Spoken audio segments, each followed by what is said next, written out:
الحمد لله وكفى وسلام على عباده الذين اصطفى أما بعد فأعوذ بالله من الشيطان الرجيم بسم الله الرحمن الرحيم وما من دابة في الأرض إلا على الله رزقها ويعلم مستقرها ومستودعها كل في كتاب مبين وعن عبد الله بن مسعود رضي الله تعالى عنه قال قال رسول الله صلى الله عليه وسلم ليس من شيء يقربكم إلى الجنة ويباعدكم من النار إلا قد أمرتكم به وليس شيء يقربكم من النار ويباعدكم من الجنة إلا قد نهيتكم عنه وإن الروح الأمين وفي رواية وإن الروح القدس نفث في روعي أن نفسا لن تموت حتى تستكمل رزقها فاتقوا الله وأجملوا في الطلب ولا يحملنكم استبطاء الرزق أن تطلبوه بمعاصي الله فإنه لا يدرك ما عند الله إلا بطاعته أو كما قال عليه الصلاة والسلام رواه البغوي في شرح السنة ورواه البيهقي في شعب الإيمان او کما قال علیہ الصلوۃ والسلام۔ یاد ہے کہ پچھلے جمعے بیان کس جگہ پہ ختم ہوا تھا؟ کیا قصہ سنا رہا تھا؟ کوئی کسی کو یاد ہے؟ کون سا قصہ؟ قصے تو 36,000 ہیں۔ کیا 3 چیزیں؟ مبہم باتیں نہیں کرو نا، واضح بتاؤ بھائی۔ مسئلہ یہ ہے کہ ہم مذاکرہ نہیں کرتے نا جانے کے بعد، اس لیے 1 ہفتے میں جو بات بھول گئی اس کا 1 مہینے کے بعد کیا حال ہوگا، اور سال کے بعد اس کا کیا حال ہوگا۔ اس سے اندازہ لگا لیں کہ جو پچھلے ہفتے کی بات ہمیں یاد نہیں ہے تو اس کو اگلے مہینے کے بعد کہاں پہنچی بھی ہوگی، اور پھر اگلے سال اس کا کیا حال ہوگا۔ تو وہ عمل میں آئے گی کیسے جب ہمیں ایک چیز یاد ہی نہیں ہے، ایک حکم یاد ہی نہیں ہے۔ آدمی کو کوئی حکم یاد ہوتا ہے تو اس پر عمل کرتا ہے۔ حضرت ابو موسیٰ اشعری رضی اللہ عنہ کے قبیلے کا اسلام لانا اور صحابہ کا اس بارے کے اندر جو عمل تھا اس پر میں نے ایک واقعہ سنایا ہے کہ آپ صلی اللہ علیہ وسلم کی مجلس میں مدینہ منورہ جب وہ اسلام لے کر یہ قبیلہ آیا ہے تو زاد راہ ان کا ختم ہو چکا تھا، پھر یہ پہنچے ہیں۔ انہوں نے اپنا ایک قاصد حضور کی خدمت میں بھیجا ہے کہ جا کر آپ صلی اللہ علیہ وسلم سے کھانے کی درخواست کریں کہ ہمارے لیے کچھ کھانے کا بندوبست ہو جائے۔ وہ قاصد آتا ہے تو حضور صلی اللہ علیہ وسلم اس وقت کے اندر سورہ ہود کی یہ آیت تلاوت فرما رہے ہیں وَمَا مِن دَابَّةٍ فِي الْأَرْضِ إِلَّا عَلَى اللَّهِ رِزْقُهَا، کہ زمین پر جتنے بھی چلنے والے مخلوقات ہیں ان سب کی روزی اللہ کے ذمہ ہے۔ تو وہ قاصد اس آیت کو سن کر باہر سے واپس چلا جاتا ہے یہ کہتا ہوا کہ جب اللہ نے تمام مخلوقات کی روزی ذمہ لی ہے تو ان مخلوقات میں ہم بھی اللہ کی ایک مخلوق ہیں اور افضل مخلوق ہیں۔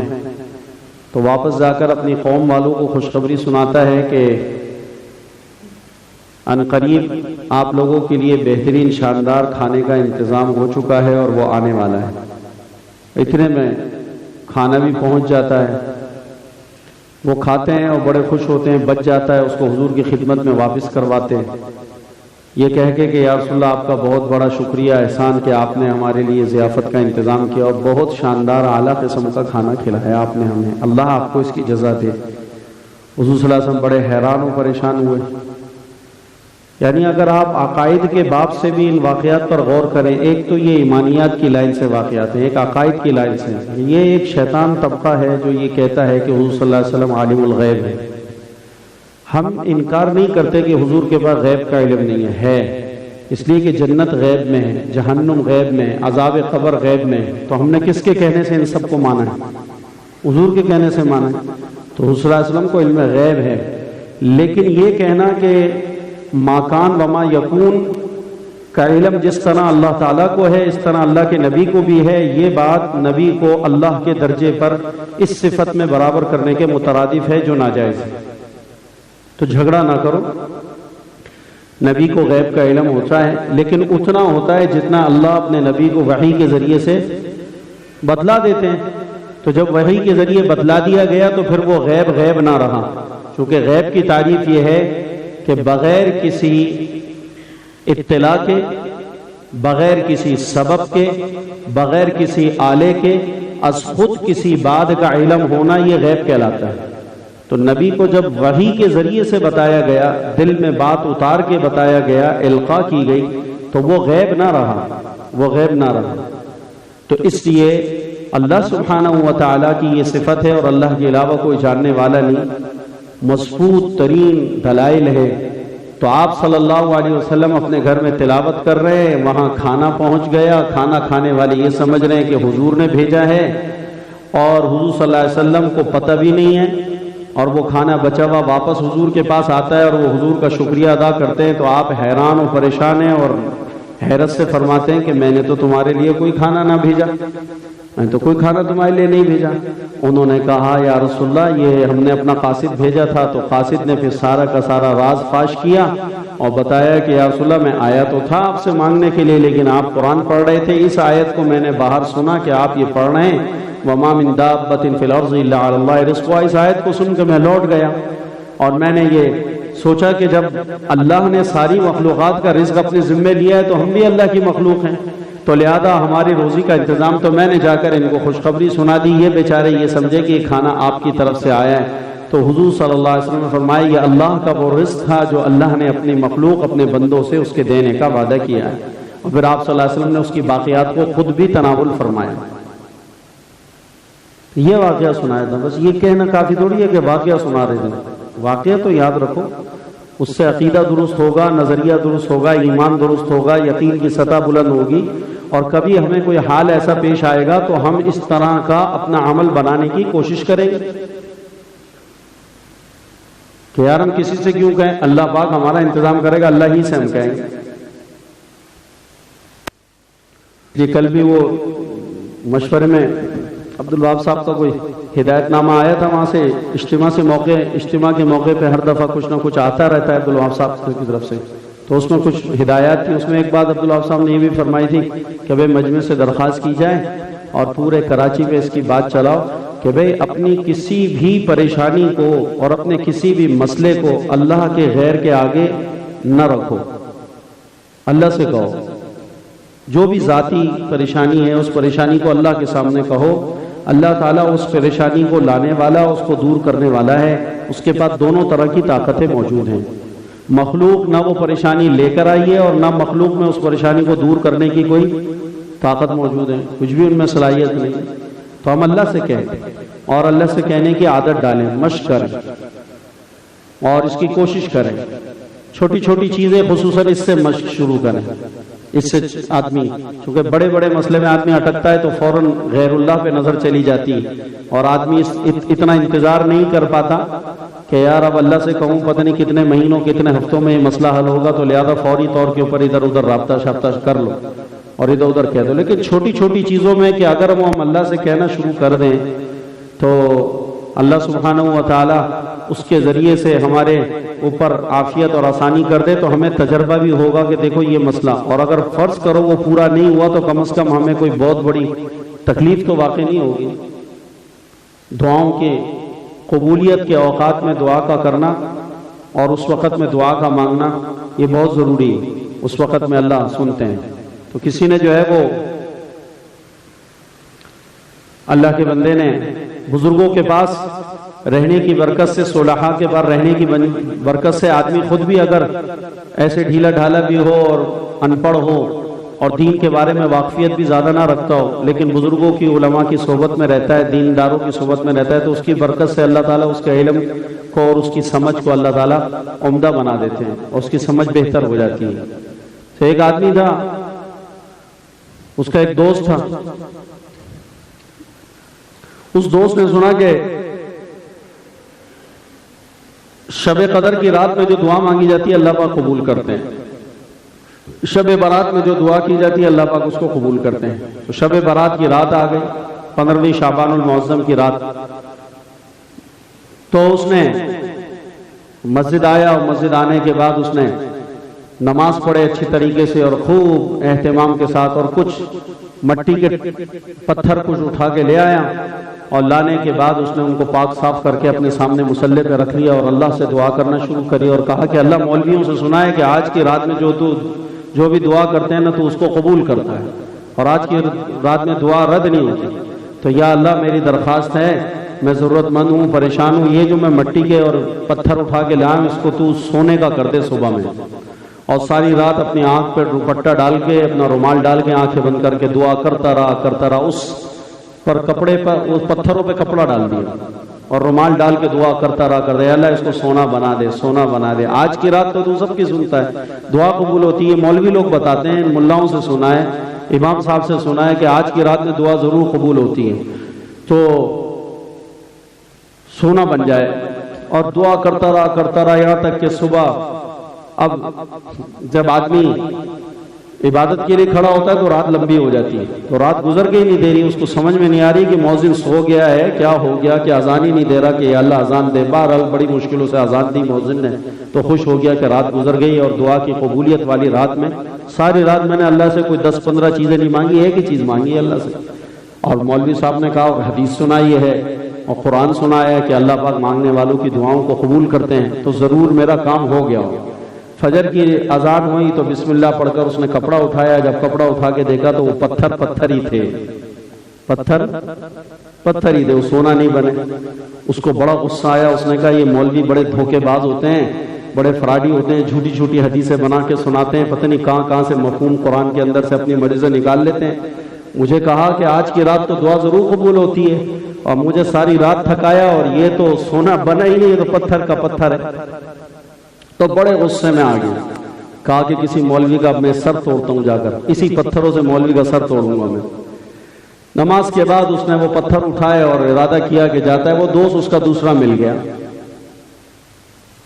اچھا، یہ جو دوست تھا دوسرا والا، یہ اس کو دعا مانگتا ہوا دیکھا اس نے، تو وہ بھی آ گیا اس کے پاس، یہ دعا کر رہا تھا، اس نے آمین آمین کہنا شروع کر دی تھی۔ تو اب اس نے سنا کہ یار میرے برابر میں کوئی آمین بھی کہہ رہا ہے، اس کا مطلب ہے کوئی مجھے جو ہے نا بزرگ مان رہا ہے، میرے ساتھ بیٹھ کے دعا میں آمین میں شروع ہو۔ وہ اس کا دوست ہی تھا، وہ کوئی تھوڑا سا مولویوں کے ساتھ اٹھا بیٹھا تھا، تو کچھ سمجھ تھی اس کو۔ تو اس نے نماز کے بعد اس کو کہا کہ خدا کے بندے، یہ اللہ کا شکر ادا کر کہ یہ پتھر سونا نہیں بنا، اگر یہ پتھر سونا بن جاتا تو پھر یہ پتھر تیرے اور میرے درمیان کے اندر جھگڑے کا سبب بن جاتا۔ تو دعا کر رہا تھا، تو کہتا میری دعا سے ہوا، میں کہتا کہ میں آمین کہہ رہا تھا میری آمین کی برکت سے ہوا ہے، تو ہم دونوں میں جھگڑا ہو جاتا۔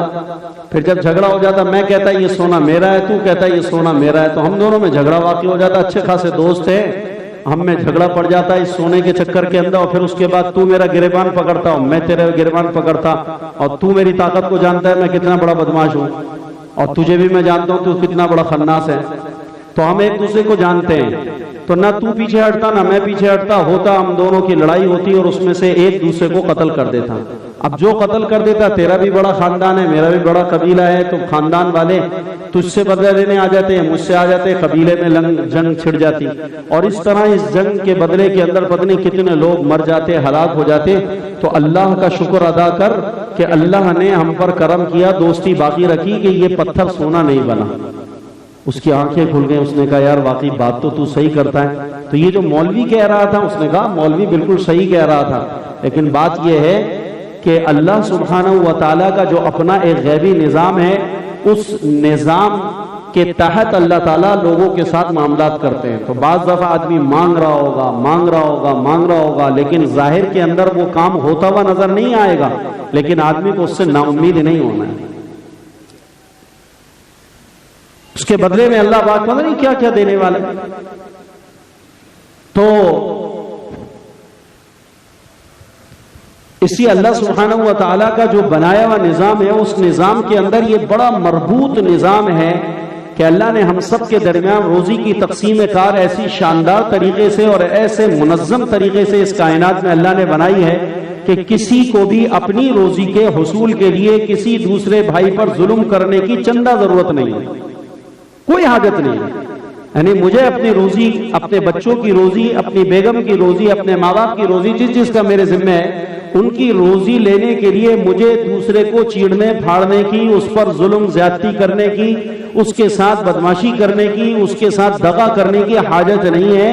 اللہ نے ایسا بہترین مربوط نظام رزق کا بنایا ہے کہ جس کا جو رزق ہے مقدر کا، اللہ تعالیٰ بغیر کسی ظلم و ستم کے، بغیر کسی فراڈ کے، بغیر کسی نقصان کے، بغیر کسی جو ہے وہ تکلیف کے، اللہ تعالیٰ اس کو وہ پہنچا دیں گے۔ اب ہمارے ہاں وہ لیبر کام کر رہی ہے، اب 20 لیبر ہمارے ہاں، کوئی مستری بھی لگے، مزدور بھی لگے ہیں، تو رنگ والا بھی لگا ہوا ہے، تو لوہار بھی لگا ہوا ہے، تو کارپینٹر بھی لگا ہوا ہے، تو جناب فائبر والے بھی لگے ہیں، وہ واش روم کی کام ہو رہا ہے، بن رہے ہیں۔ اب وہ بیچارے 2-4 دن کے لیے ان کی چھٹی تھی، ان کا چال نہیں تھی، وہ اپنے وہ گلینڈر وغیرہ رکھ کے مسجد کے اسٹور میں ہی چلے گئے۔ اب کل واپس آئے، آ کر کہہ رہے ہیں مولوی صاحب ہمارے گلینڈر یہاں سے غائب ہو گئے۔ اب وہ کسی لیبر نہیں اٹھائے ہوں گے، اب مسجد میں نوکری کر رہے ہیں، مسجد سے روٹی کھا رہے ہیں، مسجد میں روٹی کما رہے ہیں مسجد میں، اور یہ ہماری جو لیبر لگی ہوئی ہے یہ پرانے ہیں سارے، مطلب سالوں سے کام کر رہے ہیں، اللہ نے سالوں سے روزی لگا رکھی، 1-2 دن کے نئے نہیں ہیں، سارے پرانے ہیں۔ اب وہ اندر سے اسٹور کے اندر سے بیگ نکال کے اور تار کاٹ کے وہ، اب میں نے اس کو کہا خدا کے بندے تم نے وہاں کیوں رکھا، میرے پاس رکھوا دیتے۔ تو اب وہ یہاں روٹی بھی کما رہے ہیں، لیکن مسلمان کا ایمان کتنا گرا ہوا ہے، دیکھیں آپ دیکھیں کہ وہ گلینڈر لے گیا، اب لینے کو لے گیا 2-3-4 ہزار روپے کی چیز ہوگی، چلو بھائی ہم ہرجانہ بھر دیں گے مسجد والے، اگرچہ ہمارے ذمے نہیں ہے، اس لیے کہ ہمیں بتا کے نہیں رکھا تھا اس نے، ورنہ ہم کوئی بھی ایسی الیکٹرانک چیز ہوتی ہے ہم اس کو سنبھال کے اپنے باہر رکھ لیتے ہیں، لیکن اس نے بھی اسٹور میں رکھا تھا، اب وہاں سے لے گئے۔ اب وہ گلینڈر سے جب تک وہ مزدور ہے یا مستری ہے یا کاریگر ہے یا کارپینٹر ہے، جب تک وہ گلینڈر صحیح حالت میں اس کی دوسری سائٹوں پر اس کے ہاتھ میں چل کر روٹی اس کو دلواتا رہے گا، ساری روٹی حرام ہوتی رہے گی، سارا رزق اس کا حرام ہوتا رہے گا۔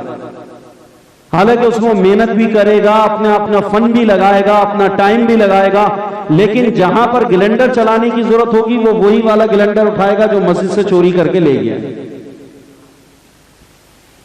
اب ہماری لیبر دیکھیں ساری پرانی ہے، اب کس کو پکڑیں، کس کو کہیں، کس کو گالیاں بکیں، کس کو درے لگائیں، کس کو پولیس کے حوالے کریں، کہ مطلب حیا اور شرم آدمی کے اندر سے مسلمان گرتے گرتے کہاں تک پہنچا ہوا ہے۔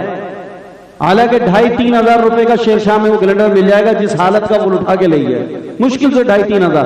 اب 2,500-3 ہزار روپے کی کوئی چیز کی اوقات نہیں ہوتی، لیکن وہ گلینڈر کام تو سالوں دے گا، مہینوں دے گا۔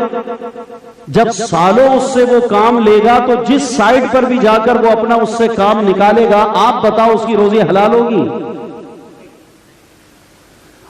مہینوں اور سالوں کی روزی کے حرام کرنے کا ذریعہ اس نے بنا لیا صرف 2,500 روپے کی چیز چوری کر کے، 2,500 روپے کی چیز چوری کر کے۔ تو ہمیں اپنے رزق کے بارے کے اندر بالکل مطمئن ہونا چاہیے، اور ہمیں فل شرح صدر ہونا چاہیے کہ بھائی جو اللہ سبحانہ و تعالیٰ نے ہمارے لیے رزق لکھا ہے، ہمیں فراڈ کرنے کی، دھوکہ دینے کی، چوریاں کرنے کی، ڈاکے مارنے کی ہمیں ضرورت نہیں ہے۔ اللہ سبحانہ و تعالیٰ ہمارا رزق ہمارے کو بغیر کسی ظلم اور جبر کے، بغیر کسی اکراہ کے، کسی پر ہمیں ظلم اور جبر کرنے کی حاجت نہیں، اللہ تعالیٰ ہمیں پہنچائے گا۔ کیوں کہ رزق کا وعدہ اللہ نے کیا ہے۔ جب اللہ سبحانہ و تعالیٰ نے رزق کا وعدہ کیا ہے تو اللہ صادق بھی ہیں اور اللہ کریم بھی ہیں۔ اللہ اپنے وعدے میں سچے ہیں، اپنے دعوے میں سچے ہیں، اور اللہ کریم ہے، دینے کے اندر دوست دشمن کی پہچان نہیں رکھتے، سب کو دیتے ہیں، سب کو دیتے ہیں۔ تو اللہ پاک نے ایسا بہترین دنیا کے اندر ہم سب کے لیے نظام بنایا کہ کسی کو کسی پیشے میں لگایا، کسی کو کسی کام میں لگایا، کسی دیکھیں ایک انسان، اللہ نے قرآن پاک کے اندر کہا نحن قسمنا بینہم معیشتہم فی الحیات الدنیا ورفعنا بعضہم فوق بعض درجات، کہ ہم نے تمہارے درمیان کے اندر، تم سب کے درمیان میں ہم نے دیکھو تمہارے رزق اور تمہاری معیشت کا جو تقسیم ہے اس دنیا میں، جو معیشت کی جو روٹی کی تقسیم ہے اس دنیا کی زندگی میں، وہ سب کے لیے ہم نے بنائی ہے۔ نحن قسمنا بینہم معیشتہم فی الحیات الدنیا، تمہارے درمیان رزق کی تقسیم، معیشت کی تقسیم، معاش کی تقسیم اس دنیا کے اندر ہم نے تمہاری دنیاوی زندگی کے لیے ہم نے بانٹی ہے، یہ ہم نے تقسیم کی ہے۔ اور جو چیز ہم نے تقسیم کر کے تمہارے درمیان میں رکھ دی ہے وہ ہماری تقسیم کو کوئی آدمی بھی تم سے چھین نہیں سکتا ہے، وہ تمہارا ہے، وہ تمہیں مل کر رہے گا۔ اور ہم دینے میں اپنے بندوں کو حلال طریقے سے دینا چاہتے ہیں، حرام طریقے سے، حرام آدمی اپنے عمل سے اس کو کر رہا ہوتا ہے۔ اب دیکھیں، ایک انسان ہے، میں ہوں، آپ ہیں، ہماری ضروریات ہیں، اور ہماری ضروریات اس دنیا میں آنے کے بعد ہزاروں سے لاکھوں میں تجاوز کر رہی ہیں۔ پیدائش سے لے کر موت تک جو ایک انسان کی ضرورتیں ہیں اس دنیا میں، وہ ضروریات ہزاروں سے لاکھوں میں چلی گئی ہیں۔ بھائی مجھے دنیا میں آنے کے بعد مجھے پانی چاہیے، مجھے دنیا میں آنے کے بعد روٹی چاہیے، مجھے چاول چاہیے، مجھے جو چاہیے، کبھی مجھے گندم چاہیے، کبھی مجھے مسور کی دال چاہیے، کبھی میرا دل چنے کی دال کو چاہتا ہے، کبھی میرا دل مرغی کا گوشت کھانے کو چاہتا ہے، کبھی میرا دل بکرے کھانے کو دل چاہتا ہے، کبھی میرا دل مچھلی کھانے کو۔ پھر مچھلی میں اقسام ہیں، پھر سمندر کی مچھلیاں الگ ہیں، فارم کی مچھلیاں الگ ہیں، دریا کی مچھلیاں الگ ہیں، نہروں کی مچھلیاں الگ ہیں۔ میرا کبھی کچھ کھانے کو دل چاہتا ہے، کبھی میرا مٹھائی کھانے کو دل چاہتا ہے، میری ضرورت ہے، مجھے کپڑے چاہیے، سردی کا کپڑا الگ ہے، گرمی کا کپڑا الگ ہے، جمال کا کپڑا الگ ہے، تقریبات کا کپڑا الگ ہے، اور جناب گھر میں پہننے کا کپڑا علیحدہ ہے، مزدوری کا کپڑا علیحدہ ہے۔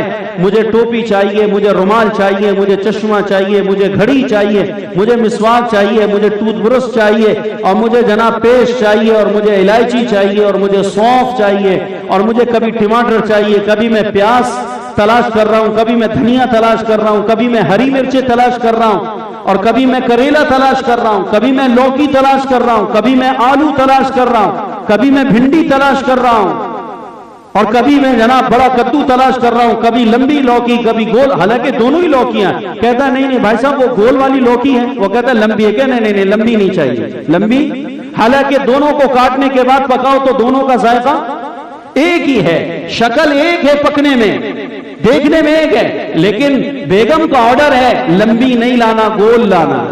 کیا لانا ہے؟ گول لانا ہے، اور گول نہیں لانا، لمبی لانا۔ اب بیگم کا آرڈر ہے، بھائی کھیرا لے کر آ جاؤ، اب وہ کھیرا مل رہا، کہتا نہیں، بیگم صاحبہ نے کہا ہے کہ جمبو سائز کا کھیرا چاہیے، بڑا اچھا سا سلاد سجانا ہے، چھوٹے چھوٹے کھیرے نہیں لے کر آنا، لمبا والا بڑا والا کھیرا لے کر آنا۔ اب بڑے کھیرے کی تلاش میں پاگل ہوا پھر رہا ہے۔ تو ایک انسان کی اگر ضروریات کو جمع کریں ہم تو ہزاروں سے لاکھوں میں تجاوز کرتی چلی جا رہی ہے۔ اب اگر اللہ تعالیٰ نے دنیا کے اندر یہ مربوط نظام، اللہ تعالیٰ نے معیشت کا، معاش کا خود نہ بنایا ہوتا تو یہ ساری چیزیں میں اپنے لیے اپنی ذات کی محنت سے جمع کر سکتا تھا۔ میں خود ہی مرچ بوتا، میں خود ہی آلو لگاتا، اب میرے پاس زمین کا ٹکڑا کتنا ہے، اسی میں مجھے انار لگانا ہے، اسی میں مجھے سیب لگانا ہے، اسی میں مجھے کیلا لگانا ہے، اسی میں مجھے مرچ لگانی ہے، اسی میں مجھے پیاز لگانی ہے، اسی میں مجھے لہسن لگانا ہے، اسی میں مجھے ادرک لگانی ہے، اسی میں مجھے پالک لگانا ہے، اسی میں مجھے دھنیا لگانا ہے، اور اسی کے اندر مجھے ٹماٹر لگانا ہے، اسی میں مجھے جو ہے وہ کدو لگانا ہے، اسی میں مجھے کریلا لگانا ہے، اسی میں مجھے اروی لگانی ہے، اور اسی کے اندر مجھے شلجم لگانا ہے، اسی میں پتوں والا شلجم ہے تو بغیر پتوں والا شلجم ہے، تو اس میں مولی لگانی تو گاجر لگانا تو مٹر کا۔ اب میں اتنے سے زمین کے ٹکڑے میں، پھر مجھے کپڑا چاہیے، میں اس میں کپاس لگاؤں، پھر میں اس سے دھاگا تیار کروں، میں اکیلا اپنی ذات کے لیے کیا کیا کروں گا، کتنی مرغیوں کے دڑبے بناؤں گا، کتنے میں پنجرے جو ہے بکروں کے بناؤں گا، اور کتنے میں جو ہے وہ گائے کے استبل بناؤں گا، اور کتنے مجھے اونٹ کے، اور کتنا مجھے دودھ کے لیے برتن بھانڈے چاہیے، مجھے بکری کا دودھ پینا ہے، مجھے بھیڑ کا دودھ پینا ہے، مجھے بھینس کا دودھ پینا ہے، مجھے گائے کا دودھ پینا ہے، پھر اس دودھ سے مجھے مکھن چاہیے، مجھے گھی چاہیے، کتنے کڑاوے، کیا کچھ۔ ایک انسان اگر اپنی زندگی کی ساری حاجتوں کو اور ساری ضروریات کو از خود اپنی محنت سے کرنا چاہے اور اپنے بلبوتے پہ کرنا چاہے تو دنیا کا بادشاہ بھی عاجز ہو جائے گا، دنیا کا بادشاہ بھی عاجز۔ اللہ کہتے ہیں نحن قسمنا بینہم معیشتہم فی الحیات الدنیا، ہم نے دنیا کے اندر تمہارے معاش کو تمہارے درمیان ہم نے تقسیم کیا ہے۔ ساری دنیا کے انسانوں کی کوئی عالمی کانفرنس بلائی جائے اور اس کے اندر انسانوں کی ضرورتوں کو رکھا جائے، کہ انسانوں کو کپڑا چاہیے، ٹماٹر چاہیے، آٹا چاہیے، چاول چاہیے، باسمتی چاہیے، موٹا چاول چاہیے، سیلا چاول ان کو چاہیے، ان کو فلانا چاہیے، ان کو فلانا چاہیے، ان کو بادام چاہیے، ان کو اخروٹ چاہیے، ان کو پستے چاہیے، ان کو کاجو چاہیے، ان کو چلغوزہ چاہیے، ان کو فلانا چاہیے. یہ ایک عالمی کانفرنس بلائی جائے اور اس عالمی کانفرنس میں تمام دنیا کی تمام ضروریات کی چیزوں کا آپس کے اندر مذاکرہ ہو، اور اس کے بعد اس عالمی کانفرنس کا صدر لوگوں کے اوپر اس ساری چیزوں کو بنانے کی اور اس کی کاشت کرنے کی اور اس کی تیاری کی ذمہ داری سونپے کہ تم کپڑا بناؤ گے، تم اناج اگاؤ گے، تم مرچیں اگاؤ گے، تم آلو اگاؤ گے. ساری دنیا کی عالمی کانفرنس کے اندر بھی اگر لوگوں کی ضروریات کو سوچ کر اس کی تقسیم اور اس کی تیاری کے اوپر لوگوں کی ٹیمیں اور ہزاروں لاکھوں افراد اس کام میں لگائے جائیں، اس پر اگر عالمی کانفرنس کے اندر بھی یہ نظام بنایا جائے تو خدا کی قسم دنیا کا یہ نظام فیل ہو جائے گا. دنیا کا یہ نظام فیل ہو جائے گا، بالکل نہیں چل سکتا. اللہ کہتے ہیں نحن قسمنا بینہم معیشتہم، تمہاری آپس کی ضروریات، تمہاری اندر کی ضروریات کو ہم نے تمہارے درمیان میں مختلف لوگوں کا معاش بنا کر ان کے دلوں میں ڈال دیا. ایک کو کہا کہ تو اپنی زمین میں صرف ٹماٹر لگانا، اس کے دل کے اندر ٹماٹر کے علاوہ کچھ بونا آتا ہی نہیں ہے. ایک کو کہا تو مٹر لگانا، وہ بیچارہ مٹر میں لگا ہوا ہے. ایک کو کہا آلو بونا، وہ آلو میں لگا ہوا ہے. ایک کو کہا کپاس لگانا، وہ کپاس میں لگا ہوا ہے. ایک کو کہا چاول بونا، وہ چاول میں لگا ہوا ہے. ایک کو کہا گندم لگانا، اس کو گندم میں لگا دیا. ایک کو کہا تو نے سیب کے درخت لگانے، ایک کو کہا تجھے انار کے درخت لگانے، ایک کو کہا تجھے اخروٹ کے درخت لگانے، ایک کو کہا تجھے چلغوزہ لگانا ہے، ایک کو کہا تجھے بادام لگانا، ایک کو کہا تجھے کاجو لگانا ہے، ایک کو کہا تمہارے کو مہندی لگانی ہے، مہندی کے درخت لگانے. مہندی، لوگوں کو مہندی چاہیے، اپنی دلہنوں کو تیار کرنا چاہتے ہیں. ان کے لیے دلہنیں تیار ہوں گی، دلہنوں کو ہاتھ رنگنے ہیں، دلہنوں کو اپنے پیر رنگنے ہیں، دلہنوں کو ماؤں نے تیار کر کے ان کے پاس بھیجنا ہے. وہ رخصت ہو کر بچیاں جائیں گی تو جناب مہندی میں لگے ہیں، مہندی کے کام میں لگے ہیں. کوئی کسی کام میں لگا ہوا ہے، کسی کو لوہے میں لگایا، کسی کو لکڑی میں لگایا. ان کو دروازے چاہیے، ان کو کھڑکیاں چاہیے، ان کو مسیریاں چاہیے، ان کو الماریاں چاہیے، ان کو سیب خانے چاہیے، مولویوں کو ممبر چاہیے اور بیٹھنے کے لیے تخت چاہیے اور پتہ نہیں کیا کچھ ہے.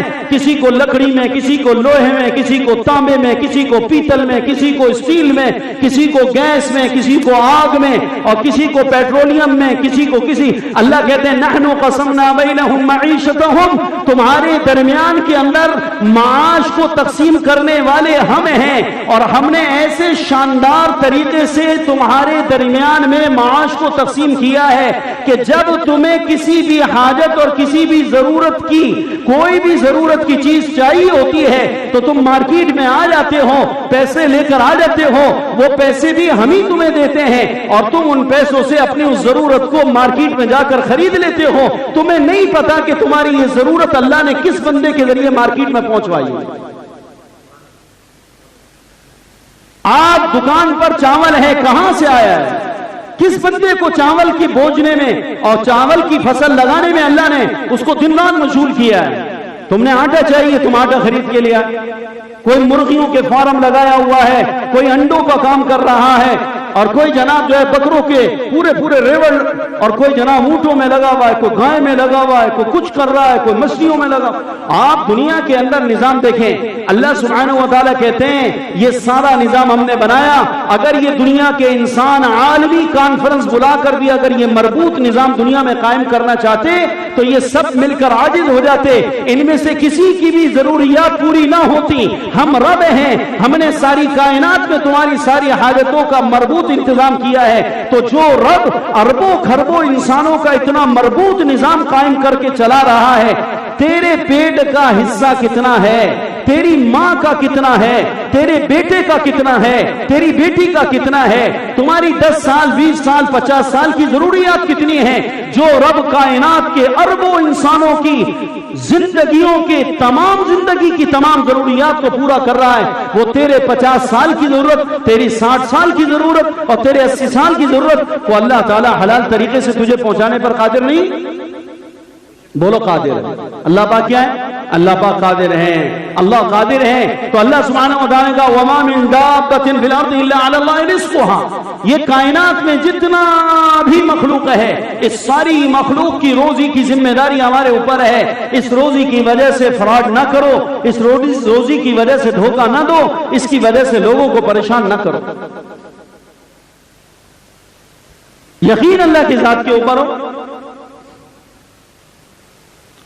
اور پھر یہ بھی بڑی اللہ تعالیٰ کی بڑی حکمت ہے کہ اگر سارے ہی لوگ ان کاموں کے اندر مشغول ہو جاتے جن میں نوٹ زیادہ ہیں تو بقیہ سارے کام رہ جاتے ہیں۔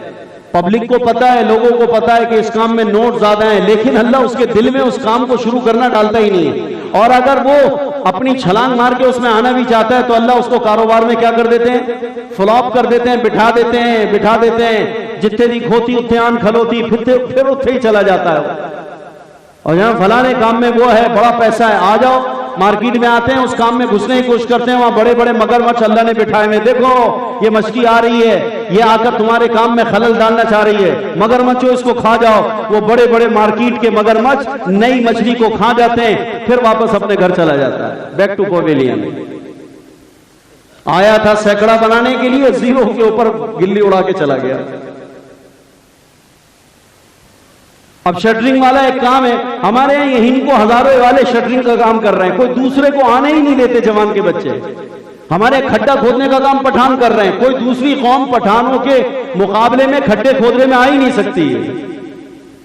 6 مہینے سے کنویں کی کھدائی کے لیے میں ٹیمیں تلاش کرتا رہا، پٹھانوں کے علاوہ کوئی آتا ہی نہیں ہے، کوئی بھی نہیں آتا، اللہ کی شان۔ ایک نے کہا میں بلوچ لے کر آؤں گا، بلوچ یہ کام کرتے ہیں، بلوچ، وہ بلوچ 6 مہینے سے بلوچ ابھی تک آگے نہیں دیے۔ اللہ نے مختلف کام مختلف قوموں کے اندر بانٹ دیے، وہ اپنے بچوں کو بڑے ہوتے ہیں، سیانے ہوتے ہیں، اسی میں لگا رہے ہوتے ہیں، اسی میں چلا رہے ہوتے ہیں، وہ کام انہی سے آگے بڑھ رہا ہوتا ہے۔ اب یہ ہمارے کوئٹہ والے ہیں، کوئٹہ والے یہاں پر کراچی میں چائے کا کام کرتے ہیں، ہم نے دیکھا ان کے مقابلے میں کوئی چائے بنا سکتا ہے؟ ہائی جیک کیا ہوا انہوں نے پورے کراچی کو کوئٹہ وال نے، جہاں دیکھو آپ کوئٹہ وال، کوئٹہ وال، کوئٹہ وال۔ بعض لوگوں نے ان کا نام دھوکے سے رکھ کے چائے بیچنے کے لیے ان کا نام استعمال کیا، اندر سے وہ کوئٹہ وال نہیں ہے، لیکن اس نے جھوٹا نام رکھا کہ چائے تو ان کے نام سے بکے کم از کم۔ اب پورے کراچی میں کوئٹہ والوں کی چائے مشہور ہے اور وہ چلا رہے، اور جو بھی آتا ہے اس کو وہ اپنے آدمی کو چائے بنانا سکھاتے ہیں۔ ایسے پلمبر کا کام آپ دیکھیں، لوہار کا کام آپ دیکھیں، لکڑیوں کا کام آپ دیکھیں، آپ زمینداری کا کام کو دیکھیں، کپڑے کے کام کو دیکھیں، سبزی کے کام کو آپ دیکھیں۔ اب یہ میواتی ہیں، یہ دودھ میں آئے ہوئے سارے، یہ دودھ بیچ رہے ہیں، اور جناب جو ہے وہ دہی بیچ رہے ہیں، اور آپ دیکھیں ان کے کام کو۔ آئے نا کوئی ہندوستانی، کوئی مہاجر آ کر دودھ بیچ کے دکھائے ہمیں، اور چائے کا ٹھیا چلا کے دکھائے، چلا سکتا ہے کوئی؟ اور جتنا یہ ہماری قریشی برادری گوشت کے اندر ہندوستانی لوگ ماہر ہیں، کیسی چھڑیاں کیسے چاقو چلانا جانتے ہیں، ان کے مقابلے میں کوئی بیچ سکتا ہے کراچی کے اندر بچیاں؟ کیسی شاندار بچیاں بیچتے ہیں، کیسا ان کے پاس فن ہے بچیاں بیچنے کا۔ نحن قسمنا بینہم معیشتہم فی الحیات الدنیا، ہم نے دنیا کی زندگی میں تم سب کے لیے معاش از خود، اللہ کہتے ہیں میں نے تقسیم کیے ہیں، میں نے فلانا کام فلانی قوم کے جی میں ڈالا ہے۔ اب آپ جو ہے نا ریتی چڑھوا لیں افغانیوں کے علاوہ کسی سے، چھت کے اوپر بلاک چڑھوا لیں، دوسرا کوئی بھی چڑھائے گا عاجز آ جائے گا۔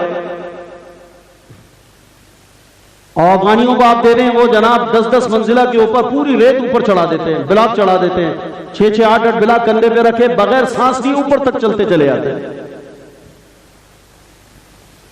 ہمارا والے جو ہے وہ ایک چھوٹا سا اپنا ہی بچہ گود میں لے کے نا ڈاکٹر کے پاس لائے تھے، 4تھی منزل پہ رہتے تھے، ڈاکٹر کے پاس لائے، کلینک سے واپس آ رہے ہیں، اما ابا دونوں ساتھ ہیں، کبھی وہ اس کو دیتی ہے کبھی وہ اس کو دیتا ہے، ارے میاں جی سنبھالو میرے سے تو نہیں چڑھا جا رہا۔ وہ مرد بنتا ہے، بہادر بنتا ہے ابا، اس کے بعد 2 سیڑھیاں چڑھتا ہے، اس کو لے لو تم لے لو، اما کی گود میں ڈال دیے۔ 4 دفعہ وہ بچہ ٹرانسفر ہوتا ہے، کیا ہوتا ہے؟ وہ ٹرانسفر ہوتا ہے بچہ، صرف میرا اپنا بچہ ہے اور چھوٹا سا بچہ ہے، چند کلو کا بچہ ہے وہ، اور چند کلو کا بچہ ماں نہ اٹھا پا رہی نہ باپ اٹھا پا رہا، اور جناب 4-5 دفعہ ٹرانسفر ہونے کے بعد یہ مال جو ہے وہ گھر پہ پہنچتا ہے، یہ سائٹ پہ گھر پہ پہنچے گا۔ یہ تو اللہ تعالیٰ نے ایک کام کے لیے ایک کو منتخب کیا. اس لیے ہمارے پیارے نبی کی ایک حدیث سنا دوں یہاں پر میں, مفتی تقی صاحب مدذلوں نے سنائی تھی, صاحب کنز کی یہ روایت ہے اور جگہ بھی ہے کہ اللہ کے نبی نے فرمایا من رزق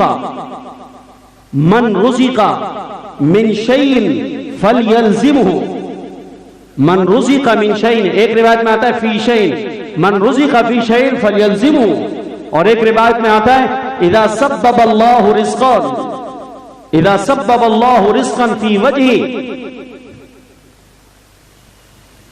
اللہ تعالیٰ تم میں سے جس جگہ روزی کمانے کے لیے اللہ تعالیٰ اس کا ذہن بنا کر اس کی روزی کا کوئی اڈا, کوئی کام, کوئی اللہ جاب اس کی مقرر کر دیں, بشرطے کہ وہ حلال ہو, تو اس کو چاہیے کہ وہ زیادہ روزی کے چکر میں اس روزی کے اڈے کو نہ چھوڑے, اس کام کو نہ بدلے. جو کام اللہ تعالیٰ نے تمہارے کو شروع میں رزق کمانے کے وقت میں اللہ نے تمہاری جاب جہاں لگ گئی ہے حلال ہو, تمہارا اڈا جو بن گیا, جس کام میں اللہ نے تمہیں ایک مرتبہ الجھا دیا اور ایک مرتبہ اللہ نے تمہیں کسی کام میں چلا دیا, ایک وقت کے اندر اللہ تعالیٰ نے تمہیں ایک کام کے اندر آگے بڑھا دیا, تو اب اس کام کے اندر تم کبھی بھی اس کام کو ترقی کے بھوت کی وجہ سے, زیادہ لالچ کی وجہ سے اس اڈے کو, اس اپنے پرانے کام کو جو پہلے کا ہے اس کو مت چھوڑو. اگر تم نے اپنا وہ پرانا کام جو اللہ نے تجھے دیا تھا اور اس کے ذریعے اللہ تیرے بچوں کی تجھے روزی دے بھی رہا تھا, لیکن تجھے فرعون بننے کا شوق ہے نا, تجھے کروڑ ارب پتی بننے کا شوق ہے, اس لیے تو نے اللہ کے اس دیے ہوئے کام کی ناقدری کر کے اس کو چھوڑ دیا, تو خدا پاک تیرے کو اس سے زیادہ پریشانی میں مبتلا کر دے گا. من رزق من شیء فلیلزمہ, تم میں سے اللہ پاک جس کو کوئی روزی کا طریقہ, اس سے چھوڑنا نہیں چاہیے. جب اللہ کسی کا کہیں روزگار لگا دے تو اس کو چھوڑنا, اس لیے میں دعویٰ کر رہا ہوں میں مر جاؤں گا انشاءاللہ امامت نہیں چھوڑوں گا, جتنا زور لگانا ہے لگا لو, جتنی بدماشی کرنی, سازشیں کرنی کر لو, اسی مر جائیں گے لیکن باب الاسلام کو نہیں چھوڑیں گے. ہمارے پر نبی کی حدیث ہے, ہماری روزی لگی ہوئی ہے, ہمارے بچوں کی روزی لگی ہوئی ہے, ہم اللہ کے گھر کا کھاتے ہیں, ہمیں اللہ اپنے گھر سے کھلاتا ہے, تو ہم جنگ کریں گے, لڑائی کریں گے, بدماشی کریں گے, لیکن اپنا منصب اور اپنی روزی کے اڈے کو, ہماری روزی ہے, اللہ نے ہماری روزی کا یہ انتظام کیا ہے. جب ہم مدرسے سے فارغ ہوئے ہمیں زبردستی ہاتھ پکڑ کے امامت پہ کھڑا کیا گیا, میرے والد منع کرتے رہے, میرے استاد سے کہا کہ ہمارے خاندان میں کسی نے اذان تک نہیں دی ہے, آپ میرے بیٹے کو امام بنانے کے لیے لے کے جا رہے ہیں, یہ امامت نہیں کر سکتا. ہمارے استاد محترم نے کہا اللہ ان کو جزائے خیر عطا فرمائے, انہوں نے کہا بھائی محمد صاحب آپ اس کو بچے کو میری جگہ پر بطور خلیفہ کے 1 سال کے لیے چھوڑ تو دیں, چلو نہ کرے امامت. آپ لوگوں کے ہاں ہندوستانیوں کے ہاں امامت نہیں ہوتی, اردو بولنے والے امامتوں میں نہیں جاتے. آپ دے تو دیں بچہ, کم از کم 1 سال تو میری جگہ سنبھالے. میں موریٹانیہ کے سفر پہ سال میں تبلیغ میں جا رہا ہوں, جب میں واپس آؤں گا تو میں آپ کا بچہ آپ کو واپس کر دوں گا. تو جناب سن 1988 کی بات بتا رہا ہوں آپ کو میں, تو سن 1988 کے اندر ہمارے استاد جو ہے وہ جناب جا رہے تھے سفر کے اندر, تو انہوں نے مجھے باب الاسلام کے اندر اٹکا دیا. میری اماں منع کرتے رہی, میرے ابا منع کرتے رہے, مجھ پر 3 دفعہ یہاں فائرنگ ہوئی ہے, قاتلانہ حملہ ہوا, ایسے اسٹریٹ فائر کیے, مجھے 10 فٹ کے فاصلے سے کلاشن کا بسٹ مارا ہے. لیکن آپ دیکھیں کہ آج کتنے سال ہو گئے, 88 سے لگاؤ کتنے سال ہو گئے, 27-28 سال کے زمانے سے یہاں پہ پڑے ہوئے, نہ موت آئی اور نہ جناب جو ہے وہ کوئی کام بدلا, نہ دھندا بدلا, اور آپ سے اچھا کھا رہے ہیں, آپ سے اچھا پی رہے ہیں, لیکن اس میں حرام نہیں ہے, معاف کیجئے گا کہ یہ مت سمجھے گا کوئی مسجد کا پیسہ کھا رہے ہیں. اللہ مجھے نکاح دیتا ہے, نکاح میری روزی ہے, اللہ پاک لوگوں کے دل میں ڈالتا ہے. پہلے میں پیچھے جاتا تھا شادی ہالوں کے اندر, وہاں جانا چھوڑ دیا, اللہ نے لوگوں کے دلوں میں ڈالا, یہاں آ کر مجھ سے نکاح پڑھاتے ہیں. مولوی صاحب یہ لفافہ رکھ لیجئے. میں نے کہا باہر آ کر لفافہ دے, مسجد کے اندر لفافے میں برکت نہیں ہوتی, مسجد میں لفافے میں اتنے آ کے دے, پھر آ کے کھول کے دیتا ہوں, کسی میں 4 ہیں, کسی میں 5 ہیں. لو بھائی 5,000 روپے آ گئے, 4,000 روپے کا ہفتہ گزر گیا خیر سے. مسجد والے تو مجھے 7,000 روپے وظیفہ دیتے. مسجد کا وظیفہ میرا کتنا ہے, 7,000 روپے. دیکھ لو جا کے بل دیکھ لو ان کے سارے, وہ تو باہر ہی دیتے. تو مجھے بڑا زبردست, میں نے کہا یار مفتی صاحب کو اللہ جزائے خیر عطا فرمائے کہ, اور اس پر انہوں نے واقعات مرتب کیے. انہوں نے کہا جناب حضرت عثمان بن عفان رضی اللہ تعالیٰ عنہ کی خلافت پر آپس کے اندر ایسے دو گروپ بن گئے. باغیوں کا گروپ حضرت عثمان رضی اللہ تعالیٰ عنہ کو خلافت سے ہٹانا چاہتا تھا، تو حضرت عثمان رضی اللہ عنہ نے شہادت کو قبول کیا، لیکن خلافت کو، منصب خلافت کو نہیں چھوڑا. نہیں، قبول نہیں، وہ تو تھی منصب، خلافت کے منصب کو نہیں چھوڑا. اور یہ فرمایا کہ مجھے نبی پاک صلی اللہ علیہ وسلم نے اپنے زمانے میں یہ کہا تھا کہ اے عثمان، اللہ تعالیٰ تمہارے اوپر امتحان کا ایک امتحان کا لباس پہنائے گا، امتحان کی ایک قمیص پہنائے گا. عثمان، میں نبی تم سے نصیحت کر کے جا رہا ہوں کہ اس قمیص کو از خود تم نہ اتارنا، اس قمیص کو از خود تم نہ اتارنا. فرمایا کہ اس قمیص سے مراد محمد مصطفیٰ کی خلافت اور منصب تھا، اور یہ اللہ کی طرف سے مجھ پر بطور آزمائش کے آیا ہے. تم مجھے مار دو، تم مجھے قتل کر دو، تم مجھے شہید کر دو، تم میرے ٹکڑے ٹکڑے کر دو، لیکن تمہارے کہنے سے اس منصب کو چھوڑنے کے لیے میں تیار نہیں ہوں. میرے خیال میں یہ حدیث کسی طرح نواز شریف اور زرداری کے پاس پہنچی بھی ہے. وہ کہتے ہیں بابا مر جائیں گے، پاکستان کی حکومت نہیں چھوڑیں گے، آپس میں بندر بانٹ کرتے رہیں گے، لیکن چھوڑنے والے ایسی نہیں ہیں. مجھے لگ رہا ہے کوئی درباری مولویوں میں سے کسی نے زرداری کو بھی یہ روایت پہنچائی ہے اور میاں صاحب کو بھی پہنچا دی ہے. ہمارے سارے وزیروں کے پاس ہے یہ. وہ کہتے ہیں نہیں چھوڑیں گے وزارت، نہیں چھوڑیں گے، کچھ بھی کر لو نہیں چھوڑیں گے. وہ کہتے ہیں تم بے غیرت ہو گئے ہو. کہا بے غیرت صحیح، لیکن منصب وزارت نہیں چھوڑیں گے، اس کے الگ اپنے مزے ہیں. تو حضور صلی اللہ علیہ وسلم کی حدیث کا مفہوم ہے من رزق من شیء فلیلزمہ اذا سبب اللہ رزقا. جب اللہ تعالیٰ کسی کو کوئی روزی کا سبب عطا کر دے تو فلا یدع، اس کو چاہیے کہ وہ اپنے اس روزی کے طریقہ کار کو، بشرطے کہ حلال ہو، اس روزے کے طریقہ کار کو تبدیل کرنے کی کوشش نہ کرے. الا یہ کہ از خود اللہ کی طرف سے اس کے چھوڑنے کے اسباب بنا دیے جائیں، اور وہاں سے وہ اتنا تنگ کر دیا جائے جیسا کہ وہ بلبل نے باغ چھوڑا تھا. وہ شعر سنا ہم نے بچپن میں جو ہم سنتے تھے، مالی نے پھول توڑا بلبل کو، مالی نے پھول توڑا بلبل کو دکھا دکھا کر، بلبل نے باغ چھوڑا آنسو بہا بہا کر. بچوں والا شعر ہے، بچپن میں یاد تھا.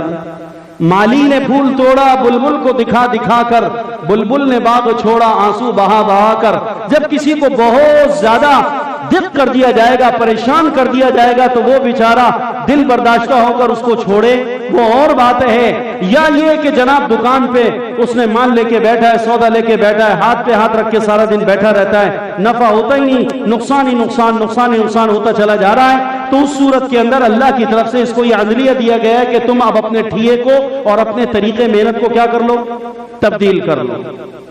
تو پھر تبدیل کرنے میں کوئی نقصان نہیں، پھر تبدیل کرنے میں کوئی حرج نہیں ہے. لیکن اگر کسی کام سے نقصان نہیں ہے، چاہے نفع تھوڑا ہو رہا ہو اور اس نفع سے گزارا ہو رہا ہو، تو گزارے پر اعتبار کرے کہ ہم دنیا کے اندر پرتعیش زندگیاں گزارنے نہیں آئے ہیں. ہم دنیا میں اپنی ضرورتوں کو اور حاجتوں کو فقط پورے کرنے کے لیے آئے ہیں. پرتعیش زندگی اللہ نے مسلمان کے لیے مرنے کے بعد کی زندگی میں بنا رکھی ہے. حضرت معاذ بن جبل کو حضور نے بھیجا. لوگ اچھی خاصی نوکریاں ہوتی ہیں، یہاں نوکریاں کر رہے ہیں، باہر اپلائی کر رہے ہیں، نوکریاں کر رہے ہیں، باہر لگے پڑے ہیں، اور پھر اس کے بعد یہاں سے اٹھ کے باہر چلے جاتے ہیں. بھئی ڈبل ہو گئی، ٹرپل ہو گئی آپ کی نوکری. کیا ہو گیا؟ بیوی سے دور ہو گیا، بچوں سے دور ہو گیا، ماں باپ کی محبتوں سے دور ہو گیا، اور دوستوں کی محفل سے دور ہو گیا. دوست تو بڑے کام کے ہوا کرتے ہیں. دوست کیا ہوا کرتے ہیں؟ دوستوں کے ساتھ جو وقت گزرتا ہے وہ وقت تو ایسا جیسے جنت کا. امام شافعی رحمۃ اللہ علیہ فرمایا کرتے تھے کہ جنت کا شوق تو پہلے بھی تھا. جنت کا شوق، امام شافعی رحمۃ اللہ علیہ فرماتے ہیں جنت کا شوق تو پہلے بھی تھا، لیکن جب یہ پڑھا اور یہ سنا کہ جنت میں دوستوں کی مجلس لگے گی تو پھر جنت کا شوق اور بڑھ گیا.